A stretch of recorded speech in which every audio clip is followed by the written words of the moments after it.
are going to have the confidence to get an electric car, then I think a big part of that is knowing that you're going to be able to charge it when you are away from your home. I think that's also essential for people who can't charge at home. There's probably 40-50% of people, probably, when you take into account all the issues, that can't easily charge at home. And so, it's absolutely essential, and that's what we are delivering. Infrastructure that will give people the confidence, whether they can or they can't charge at home, to be able to use their vehicle like they would a petrol or diesel car. So you can turn up to an electric charger, you'll be able to charge it quickly. We're putting in rapid chargers that will enable someone to put 100 miles of charge in theoretically 5 minutes. In practice it will take longer, but in the future it'll probably be 5 or 10 minutes, and to do that across the UK. I would say the charging infrastructure in the UK is improving. We, as an example, have now, in the last 100 days, completed the upgrade of over 100 sites in the most strategic locations across the motorway network, and that's made a massive difference. We know that because we're charging over 50,000 vehicles every month. We're putting over enough energy to drive 5 million miles in an electric vehicle every month. So people are using it, it's working. And in addition to that, we're building electric forecourts, which really give people the absolute confidence, whether they can or they can't charge at home, to charge in a location. And I would say to a Daily Mail reader who may have not visited an electric forecourt, please come to Braintree. I'd love to host you there. I'd love to show you it. And I'm pretty certain that would give them the confidence that charging works well, and hopefully also the confidence to actually go and buy an EV. Yeah, so we've had a massive increase in energy throughput, and also the number of chargers, probably a 5 times increase. But we're also putting in much higher power chargers as well. So we've started our rollout of our high power hubs too. That, for example, at Rugby we've got 12 350 kilowatt chargers. Utilisation is just fantastic. We found actually next to those there's 12 Teslas as well. So there's 24 high power chargers all next to each other in a line, and we've had on a number of occasions all of those stores full. So it's pretty incredible. And so what's absolutely essential for our business model long term is that people go out and get electric vehicles. And there's a lot of people thinking, should I get one now? Should I get one in the future? Our message, I guess, is we're here to support you to have the confidence to go and get one today, and it will be a decision you'll never regret. The decision, the charging might not always be perfect on every occasion, but we're certainly trying our hardest. But it will cost you less. You'll feel good about driving it. Every car that we lease, we go and plant 100 trees. We planted over 10,000 trees. There's a lot of feel-good factor, and the vehicles are awesome. So, please, people, go and get electric vehicles. Don't just talk about it. We need to do it. We need to do it now. And we're doing everything we can to make your charging experience as good as possible. Yeah, so I do have a long legacy. So my father was installing the first solar projects, delivering almost 50 years ago. And at that time, solar power was over 99% more expensive than today. So what would cost, a pound in my dad's time costs less than a penny today for an equivalent amount of solar. So what that means is that as the cost is so much less, then we've got to a point now where not only is it competitive with fossil fuels, but it's actually less expensive. And that's meant that we can now deliver really large solar farms. We actually, in GRIDSERVE, delivered the first really large solar farms in the UK without the requirement for any subsidies at all. And that's essential because we need, not just for people to transition to electric vehicles, but in such a way that all the energy that's being consumed is either zero carbon, if you're putting energy directly into an electric vehicle, or net zero carbon. And by building, an equivalent amount of solar energy projects to make all the energy that our network uses, it means that we can ensure that all of the energy is net zero and actually less expensive. Which is also one of the main reasons we're able to provide energy at a lower cost than other people who offer high power charging in the UK. Well, solar should definitely be on rooftops where possible. We've done a lot of rooftops, I have in my last business, not so much in GRIDSERVE yet. People can even put solar farms, on floating solar farms on lakes. What we're focusing on is putting them into places where there's typically low-grade agricultural soil. And actually what you're going to see from us, what's coming out soon, is actually using some of that energy to also help grow new crops too. And so then you can actually, it isn't just a food versus fuel debate, energy versus food. Actually, you can use the same land to create food as well as energy. you can do it in such a way that can enhance biodiversity, because as well as climate change, humans have a horrendous figure. We've managed to wipe out as a species over 60% of the world's wildlife, the world's life, in the last less than 50 years. And a big part of that is because of how we farm.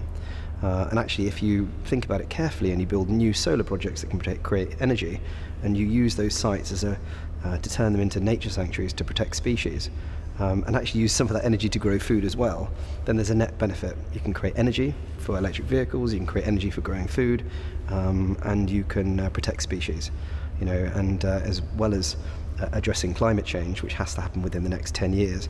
If you think that in the last 50 years humans have wiped out over 60% of the world's wildlife, that's also something that's on our watch to sort out. So I think it's really important, but I think it's important that we don't just consider solar in isolation, but the overall benefits that we can deliver from these solutions.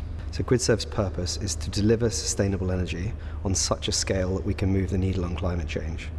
Now, sustainable energy is only possible as a combination of both renewable energy, so you can produce raw kind of energy. You need to make that energy dependable, and that's possible through batteries. And you need to put that energy to good use into electric vehicles. And the combination of renewable energy plus batteries gives you sustainable energy. And if you put that energy into vehicles, then it gives you sustainable transport energy as well. And if we're going to really deliver on such a scale that we can move the needle on climate change, then you need all of that. It's essential.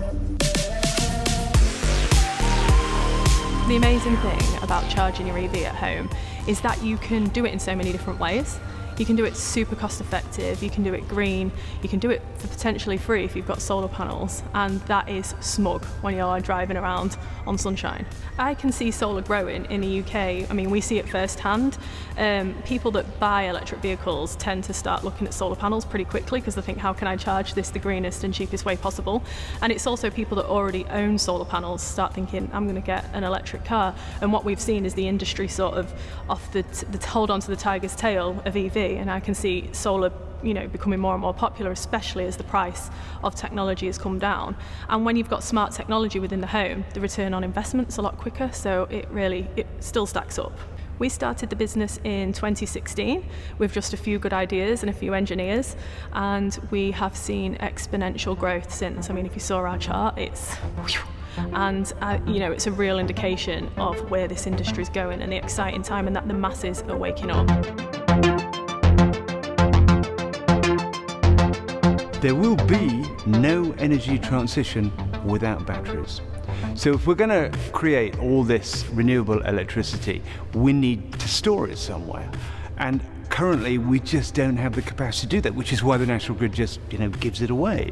And you can get it really cheaply to power your electric car. But if we don't have batteries to store all of this electricity, we will not be able to do what our ambitions are, which to just burn less and have cleaner air.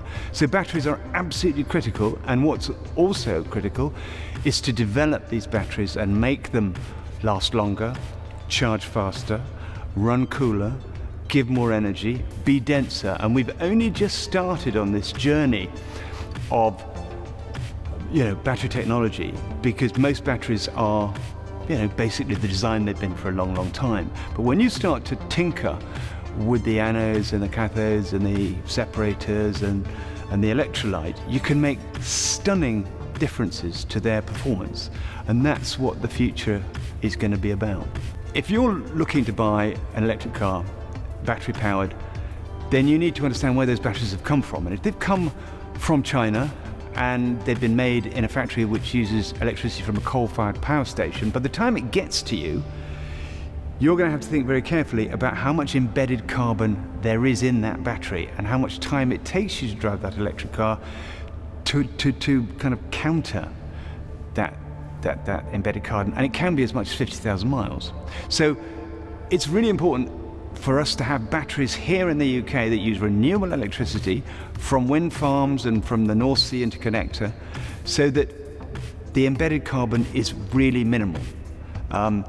Then you're driving a green car, then your battery is green. And if we don't have batteries in the UK, then the motor industry will move to where the batteries are, which will be in Europe or in Asia, and then they'll ship them back to us. So that carbon is created again and again and again. So really it's critical, not just one factory, one gigafactory, but loads of gigafactories. And for the UK, this is a huge opportunity because we have the ecosystem. The government has given us this fabulous ecosystem where we are the best in the world when it comes to batteries and researching them.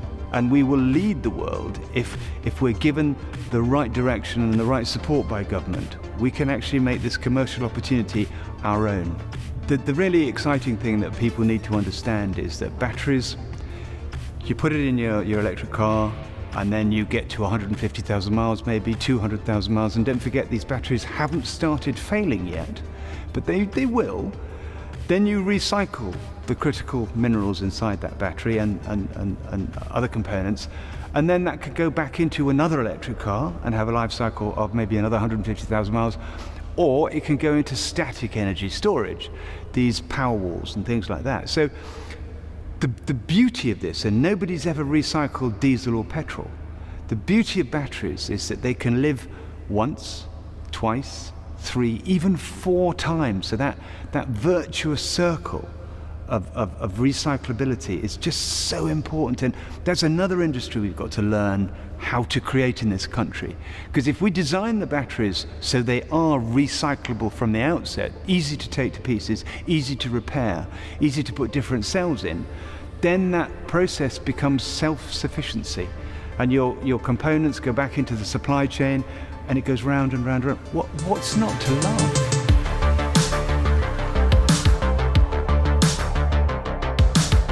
I wouldn't necessarily call it smaller is the biggest benefit, but really it's about weight. And the thing that kills the electric car at the moment, or a commercial vehicle at the moment, is that it's way too heavy and it can't carry the loads that it needs to. So it's all about being efficient, and efficiency is doing more with less.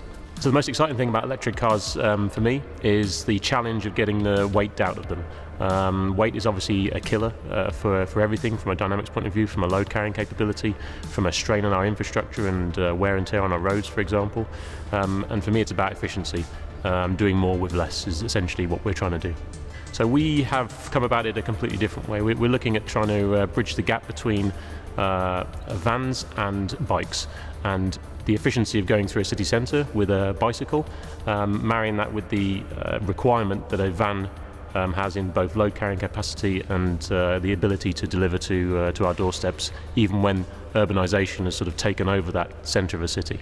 Yeah, I mean, we could unfortunately sell 4 or 5 times what we're currently being able to build. So again, British manufacturer, we're trying to ramp up production, and that is difficult in today's climate, but we're getting through it through sort of British grit and ingenuity.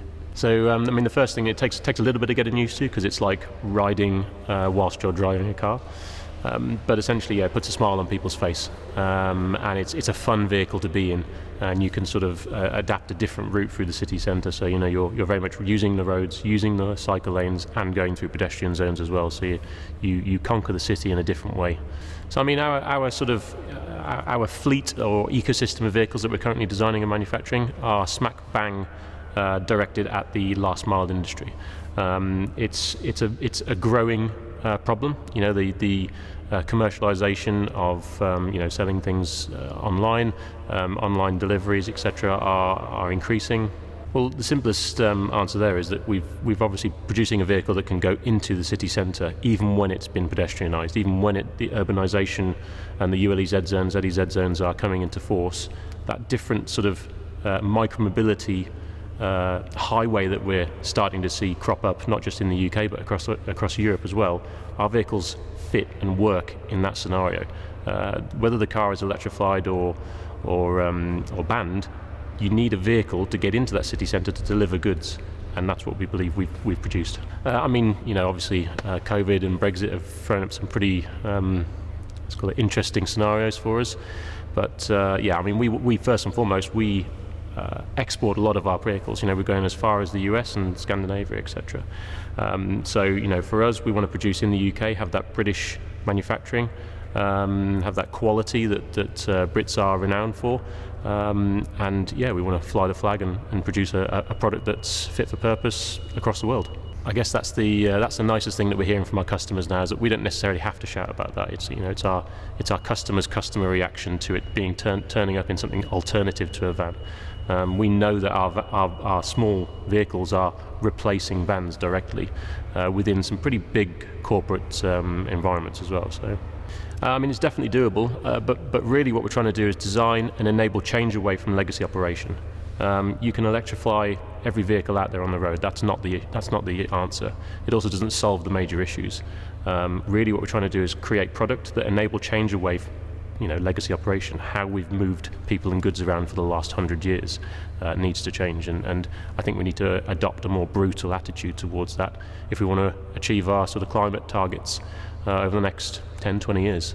So for me, sustainability is one of those, it's become slightly less poignant from a point of view of the actual meaning of the word, but for me it's about that responsibility as a manufacturer to adopt different processes, different techniques, different materials that are from source more sustainable than an alternative. So for example, our bodywork is made from a natural flax fibre. In theory, we could grow it in the field next to our factory and make bodywork from it. That sort of story for me is really powerful, and I think it's something that we should be adopting as manufacturers and be held responsible for and accountable for by governments across the world.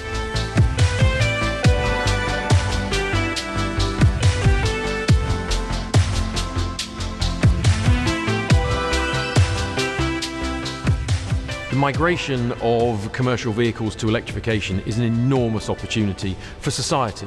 We know that commercial vehicles today contribute a disproportionate amount of CO2 to the atmosphere, so a very quick and seamless migration to electric vehicles needs to happen as soon as possible. So Volta trucks are producing the world's first purpose-built full electric large commercial vehicles, specifically designed for inner city distribution.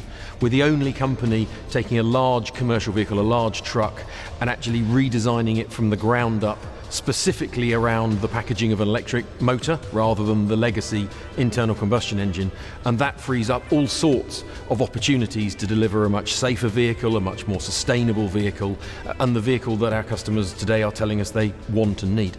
When you start designing an electric vehicle from the ground up, it gives you all sorts of packaging opportunities that just don't exist in a legacy vehicle. If you think about a large truck today, it's been the same way for decades. The internal combustion engine sits at the front, the driver sits above it, and everything else falls around.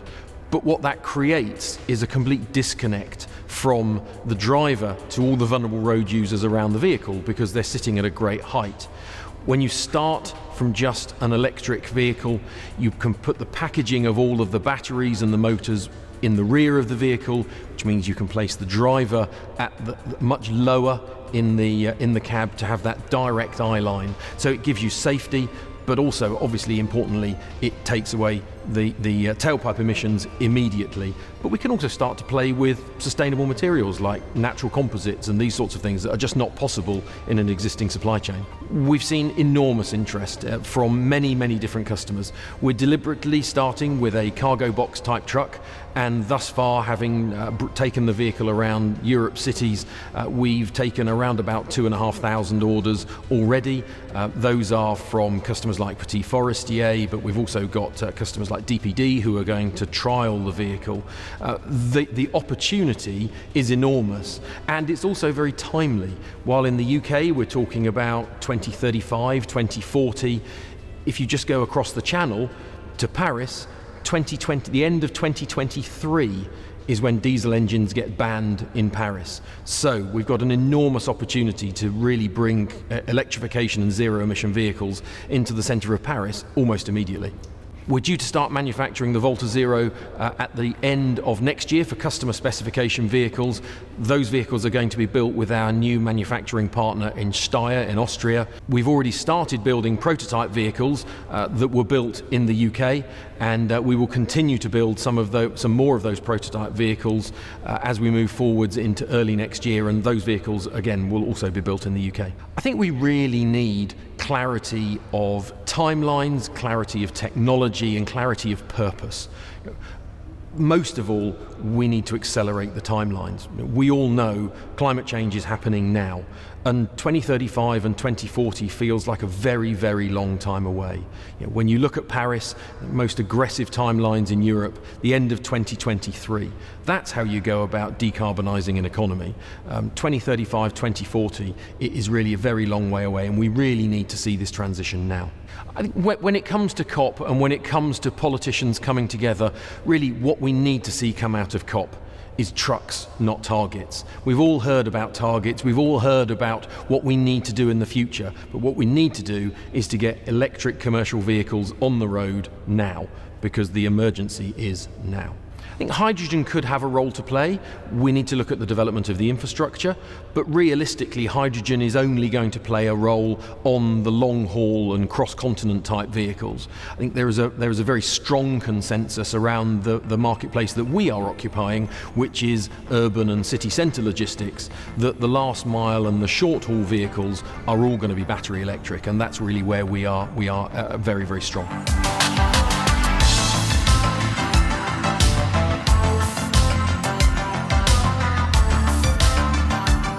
So what's amazing about wind power is that it's really cheap, it's really readily available, it doesn't use fossil fuels, there's no burning, there's no gas, there's no coal, and it's here on our doorstep. We've got so much of it, and it's already generating more than 20% of the UK's electricity, and there's so much more to do. So the UK's offshore wind sector has been going for 20 years. In that time, it's got to about sort of 10% of the UK's electricity. It can get up to so much more. So we're seeing huge offshore wind farms on sort of Dogger Bank, off the northeast coast of Scotland. There's so much more that can be done. So the advantage to the UK of developing its own wind industry is that it's got a source of electricity that doesn't rely on any imported gas or coal or oil or anything like that. So you can get stable prices because you know how much these offshore wind farms are going to cost to run. They're delivering homegrown power that's zero carbon as well. So it's a sort of win-win for the UK economy. So onshore wind is sort of, it tends to get forgotten, but actually onshore wind generates more electricity in the UK than offshore does. There's huge potential onshore. It's readily available.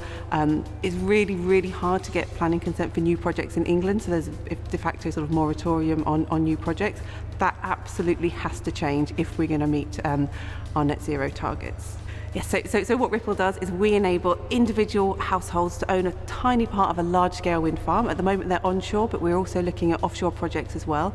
And then those households can get the low-cost green electricity that's produced by their wind farm, supplied to their home via the grid, and then they get savings off their electricity bill every month. So it's an easy way for everyone to own their own source of clean, green, low-cost power. Yes, so if you own your own source of clean power through a wind farm, you can then switch to a heat pump, you can switch to an EV and power all of that from your own wind farm, and that can help, as well as it being a zero carbon source of power.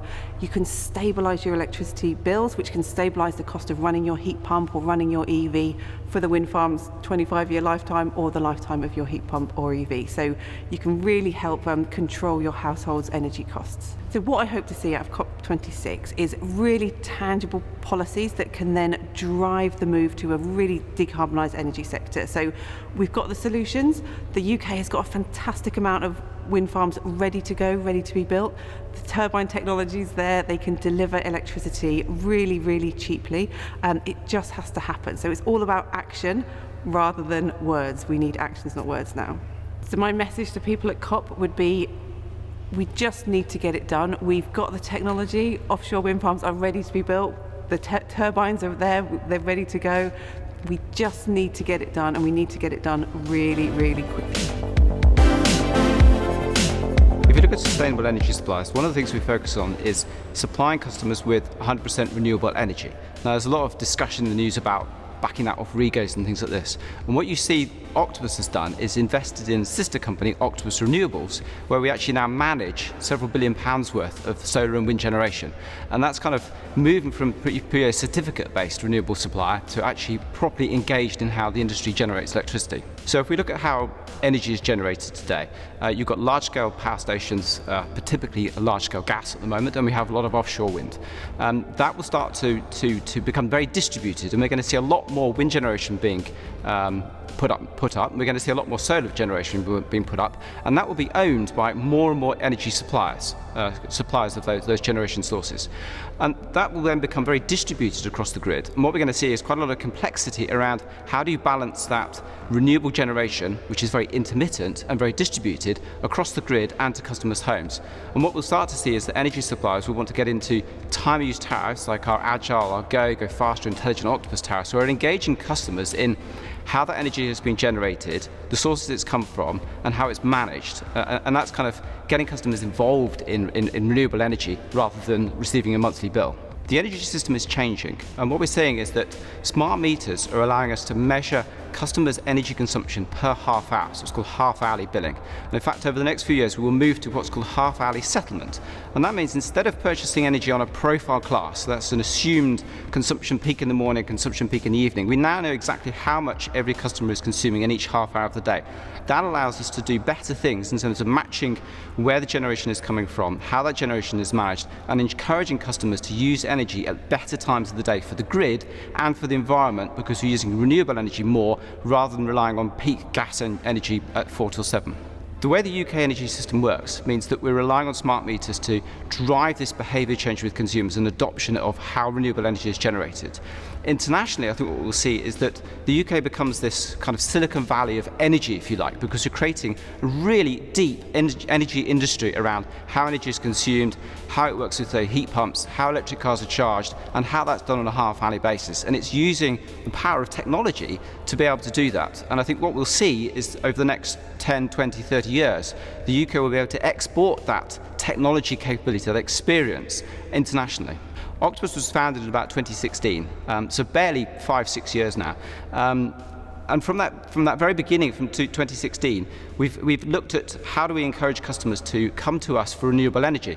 And the fact that we've done that with technology and our own platform means we have grown at a phenomenal rate. So I joined Octopus when there was about 200,000 customers, only 2 years later. Now, over the past few years, we've grown to more than 2.5 million customers. The objective with a heat pump is to encourage customers to move from being fossil fuel-based heating, gas, towards electric heating. Now, a heat pump has a coefficient of performance of about 3. What that means is for every kilowatt energy electricity you put into it, you get about the equivalent of 3 kilowatts of heating out of it. That starts to make electricity consumption, or the cost of electricity for a heat pump, fairly similar to gas. And we'll see that changing, I hope, as the government takes on board the messages we're giving them that we should move green levies from electricity to gas. That means we can get homes to electric heating and reduce the fossil fuel generation on the UK, fossil fuel consumption, and encourage customers to go green. A typical heat pump install cost today is somewhere between £12,000 and £14,000. That's the cost of the machine and the installation. We are going to bring that down to below £6,000. What we're also doing is bringing down the installation from a 2-week process to a couple of days. The government has set a target of achieving net zero by 2050. That means we have to get off gas. The only way of doing that is with heat pumps. We have opened an R&D centre in Slough where we are training thousands of installers to install these heat pumps over the next year, because the target is to achieve 600,000 installs per year by 2028. Heat pumps are a brilliant technology, but they don't always fit every property. So let's look at what you do with apartments or properties where you can't fit an air source heat pump in the garden.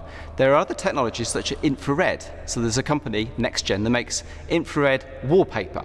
It's literally wallpaper. You put it on the wall and it's powered off 50 volts AC, and it emits infrared from a graphene layer.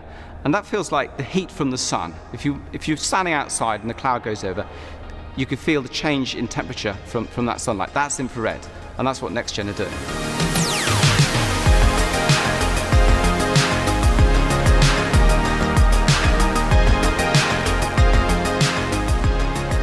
What's exciting about a ground source heat pump versus a gas boiler is when you're burning something, you can't squeeze any more energy out of it than what you're burning. So for 1 unit of energy stored in gas, you get 0.8 maybe units of heat. For 1 unit of energy that you put into a heat pump, 1 unit of electrical energy, you're moving heat from outside. And it's way more efficient to move heat than to create heat by burning. So that 1 unit of electricity will give you 4 units or more of heat through the heat pump. Heat pumps in homes enable scale. Street by street approach, we can put a heat pump in every home. They are the closest replacement to a boiler. A ground source heat pump is the closest replacement to a gas boiler, user-friendly, but we believe gives a better outcome for the consumer.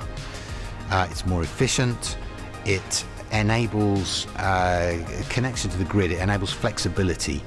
You can run your car at one point, you can run the heat pump at a different point, and it all manages and you end up with a warm home. What's exciting about heat pumps in homes, you can also cool. As we're building modern homes, quite often with the levels of insulation required, cooling becomes more of an issue, while you get cooling for free in a ground source heat pump. And also there's a data center down the road or a supermarket with a refrigeration plant. Well, all of that can go into the ground source element, making the cost of heat in the homes much lower. So what's exciting in ground source heat pumps? Well, it's really exciting. Part of the transition, by 2050 we need to decarbonize the UK. And it's all right to think about building new homes, building low carbon homes, but 80% of homes that exist today will still exist in 2050. And we need to decarbonize those. And of great concern is social housing. There are thousands of people that are in fuel poverty. And one of the great things about heat pumps is it enables us to retrofit whole tower blocks at a time.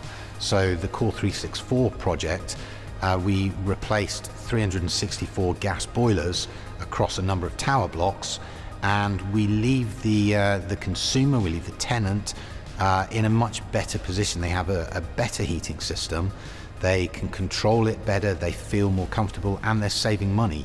So really it's win-win for all of the parties there. Electrification of heat is really exciting. We're going to see a large-scale transition in the economy over the next few decades. Air source heat pumps will play some of the role there. District heating will play some of the role there. But there's an enormous scope in the middle of that we want government to understand for networked heat pumps. Ambient heat networks with a heat pump in every dwelling or every building that's moving heat around. It's really efficient, and it will bring electrification of grid, electrification of heat into the home. What I hope to see from COP26, I think fundamentally, most of all, I want to see government and the public understanding that there is a better future, that there is a low carbon future that we can afford, that isn't going to break the bank of the government. We just need to make some changes to make it happen. We want government and people to understand almost that there's a third way. At the moment, policymakers think about heat pumps. Normally they think about air source heat pumps, and they think about an individual consumer decision. This needs to be thought about at scale, and we want policymakers and government to understand this third way, that with a small amount of investment in infrastructure, which we can enable through private investment with a little bit of government help, where installing ambient heat networks, pipes in the ground that are ground coupled, then we can enable the transition for heating through ground source heat pumps, effectively replacing boilers, but without an enormous amount of upheaval or cost for consumers.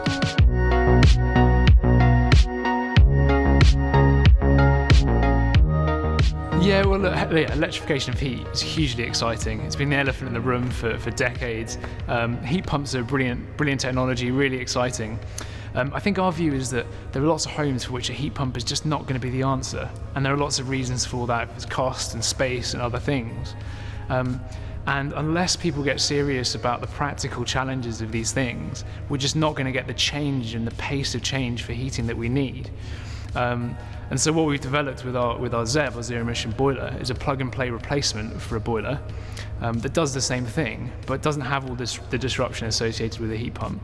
And we think that makes it a really good candidate for driving rapid change in this market. So what's the inspiration behind the ZEV? I suppose, the storage heater was a technology for the 70s.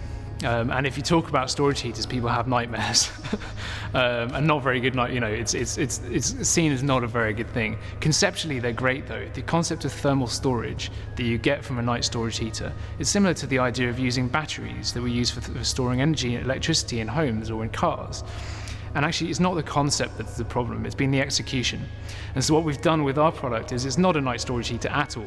It works for wet central heating systems with radiators, and it uses modern IoT infrastructure at the back end in the cloud that helps us to really optimize exactly when to charge. So it's not about whether you're going to be cold in the evening, it's about how we can maximize renewable consumption to make sure that you're nice and cozy, but also feel good because you're not burning carbon. Well, yeah, so we are a British-based startup. We're manufacturing here in the UK, and we are early stage, but we've had enormous excitement from people all across the country. Actually, a lot of people up in Scotland, but all the way down to Cornwall, and that's because people are desperate to have a solution to decarbonize their home to quickly and more affordably than some of the other options out there. And the fact that we're making them here in Britain is obviously brilliant. And I think British engineering, British innovation, British ingenuity is needed now more than ever. Oh, what do I want to see from COP26? Look, it's a huge opportunity to make some real change. What really frustrates me is when governments and policymakers try to pick technology winners because they don't know the answers. They don't know what innovations are coming along. But what I want to have is for them to focus on the things they're really good at, or they can be good at if they want to. They have the levers. They have the levers to set market price signals, to set policy, to set direction, and to make sure at the very least that market price signals are not working against their own policies, which they are at the moment. So tell us what you want. You want low carbon, set the price signals, and let's see which technologies win.